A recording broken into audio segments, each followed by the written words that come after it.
Welcome to Zwida Media. If you're new to this channel, please subscribe. Don't forget to like, comment and share. Here's a new video for today. Enjoy. Khombisa inhlekelele engaphezulu lokho esikucabangayo. Ukuthi uma ingane nje 25 years nje igcina impela iqoma utshwala. Kuyasho inkingi khona futhi iyadinga basilungise. Yiyo kanye ke leyo meya futhi ba umphakathi wasejozini namadoda asejozini ayisukumele ayilungise. Le nkundla esiyethula namhlanje izokhanda amadoda. Le nkundla izozala amadoda futhi zoqinisekisa ukuthi la ejozini kuzovuka abaholi namadoda azololonga insizwa ukuba ngamadoda angomuso nabaholi bangomuso. Ngeke ngasho ukuthi kasidinga ukubheka kude uze sifumane izibonelo salokho okuhle okulindelekileyo ukuba sibe yikho njengamadoda. Buka nje eduze kwethu sinomholi omqoka onguNkulunkulu kaZulu kanye nomsunguli weqembu lenkatha umntwana waphinda angene esikholwa kuye nongusizathu somsebenzi esiwenzayo. Umntwana waphinda angene sibonisile ukuthi iyini indoda futhi yini elindeleke endodeni njengomuntu wesilisa. Usifundise ukuthi indoda ingumholi hayi ngokucindezela amanye amadoda. Wasifundisa indoda ingumholi hayi ngokululaza abantu besifazane. Wasifundisa indoda ingumvikeli uqala emndenini wayo kuye emphakathini oyakhele. Nxa ubheka ngokujulileyo ubudlelwane bakhe nomntwana omzalayo umntwana magogo, uma ubheka ngokujulileyo ubudlelwane bakhe nendlunkulu yakhe ngasekho kaMzila, uzofunda into ejulileyo nebonisa uphawu lwendoda eqotho nolindele ukuthi sonke njengamadoda ukuze isizwe sibe isizwe namuhla nakusasa. Bafowethu, indoda eqotho ayigcini nje ngokuphatha kahle kanye nokuhlonipha abesifazane, kodwa yaqinisekisa ukuthi yakha isimo esivumela noma esivuna wesifazane ukuthi akwazi ukufeza amakhono akhe. Angiliphinde leli. Indoda eqotho ayigcini ukuthi ihloniphe umkayo noma abesifazane, kodwa iqinisekisa kakhulu ngaphezulu kwalokho ukuthi yakhe isimo esimvumelayo ukuthi afeze onke amakhono akhe njengomuntu wesifazane. Kodwa kubalulekile ke ukuthi uma ngicizelela kulokho ukuthi amadoda awanikeze isifazane inkululeko yokukhula nokuzimela, ngisho ukuthi angikhulumi kodwa le nkululeko yale bhejini mama kaMadlopha uyayazi ke wena. Leni yabuya no50-50 angikhulumi ngayo. Ngisho lokho ukuthi akufanele besifazane bazizwe becinzelekile phakathi kwamadoda, kodwa kunalokho kufanele bezizwe bekhululekile futhi bekwazi ukufeza amathalente kanye nenkonzo yabo yokusekela abayini babo. Engifisa ukudlulisa kini madoda asejozini ngokumenywa umeya ukuthi amadoda akufanele abe senkundleni yokumelana nokuphakama kwabantu besifazane. Asikho nje endabeni lokujozini makupheka konje sithi asikwazi sibabaze. Le nkundla ke akuyona futhi amadoda ukuba isebenzise njengenkundla nje ukukhuluma lokho akucabangayo, ukutshala ukuzazisa kwawo siqu, kodwa beqhubeka nezindlela zawo eziphambeneyo. Unabaholi abahle kabi ekukhulumeni iqiniso bengaliphiki bona, bengaliphiki. Bethi lokhu kuhle belontsha amaforama njengalana amadoda, kodwa bona bephila impilo ephambene ngqo nalokho esikwenzayo. Ngakho ufuna ke amadoda azoma ejozini, ngaba isezingeni lezinduna nkosesizwe, ngaba kubafundisi, ngaba yiluphi uhlelo abaholi abasukusebenzisa ama-platform la namathuba ukuze nje bayithangise bona kodwa impilo yabo ibe ingashintshi.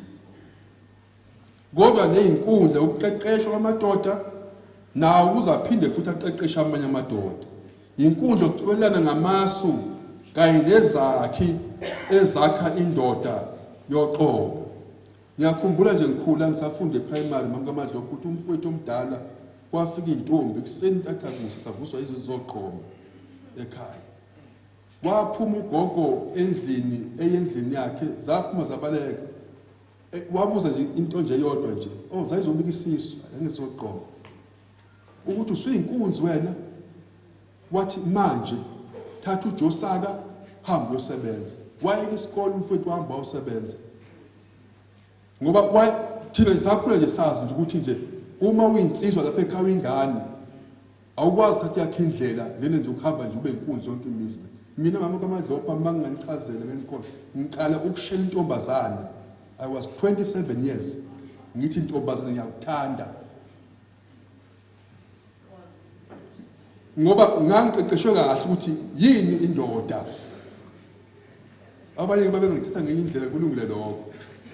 Kodwa nje iqiniso yilelo lokuthi ngikhule ekhaya ngikhule ngaze ngafika lapho ngazi ukuthi esigabeni sikababa akwazi baba ukushaya umthetho njengenkosi ukuthi uma umfana emethi intombazane yakwazi banibani fanele ikhokhe inhlawulo kube yimi okuthi ubaba okhipha inhlawulo eyohlawula yena lo akaza akhiphe ngisho ukungihlawulela wakhipha inkomo nje bese ngilekela ukuthi ngihambe ngiyothatha umfazi.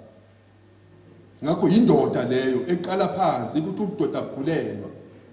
Ngithe yehlukene ini indoda nenkunzi. Kwehlukene lokho. Ngapha ngakithi nje ke bethi mayinsizwa zikhuza inhlonishwa meya uma inkunzi isibhokile. Kuthiwa habayithene inkunzi yaziwayo habayithene ejozini ayithenwe inkunzi kusala amadoda. Ejozini nje ngithi ayithenwe inkunzi kusala amadoda.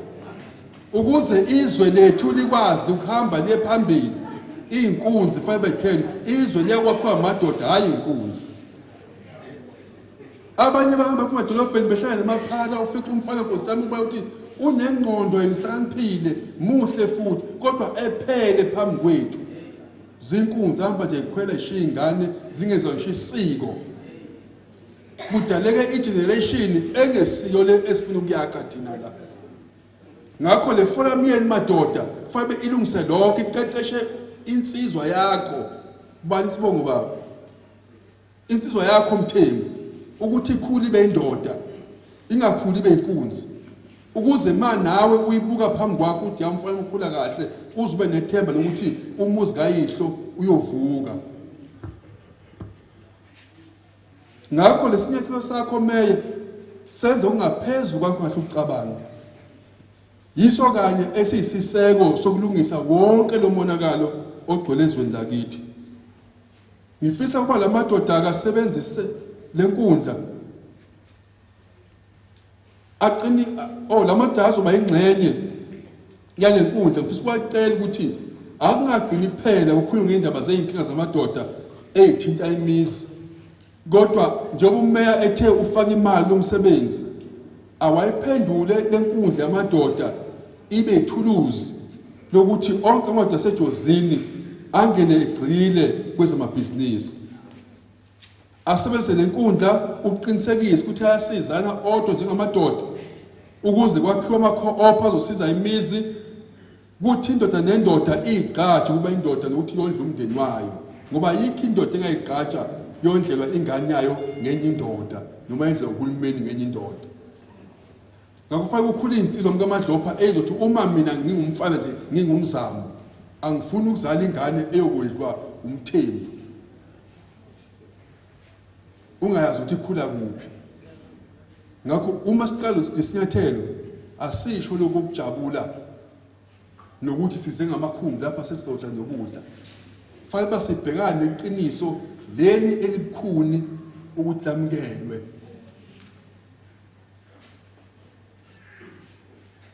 Ngiyayiqhenya futhi ngiyaqiniseka ukuthi lapha ejozini ngaphansi kameya wethu Mathe ngalesithetho lesithathileyo amadoda asejozini azobona umehluko konke amadoda asesifundeni sasemkhanya kude kanye neKwaZulu Natal.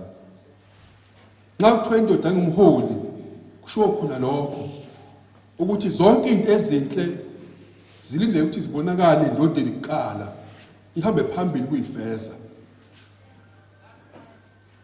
Mhlonishwa meya ngiyathokoza kakhulu ngifisa futhi sengathi lo msebenzi wakho ungathela izithelo zonke futhi ufeze izathu zonke zokusungulwa kwawo. Sifisa ukubona uhlobo olwehlukile lwezinsizwa lapha ejozini nohlobo olwehlukile lwamadoda lapha ejozini kusuka namhlanje. kuthi insizwa yaseJozini noma kuthiwa iseThekwini ibonakale ngonyawo lwabo ukuthi le ngathi yaseJozini, noma kuthiwa indoda yaseJozini iseGoli kubonakala ngokuhamba kwabo ukuthi le ngathi indoda yaseJozini ngoba kubuka ubuqotho. Amadoda aqotho ilawo madoda athembekile kuwo kuqala, ngoba ikhona inhlelelo ethi sifisa ukwethembeka kodwa kwabanye abantu singethembeki kithi. Ukuthembeka kuwe kusho ukuthi sonke isinyathelo esithathayo zibuze ukuthi yiso kanye letho sifunayo na. Ngapha ngakithi ngabuza enye indoda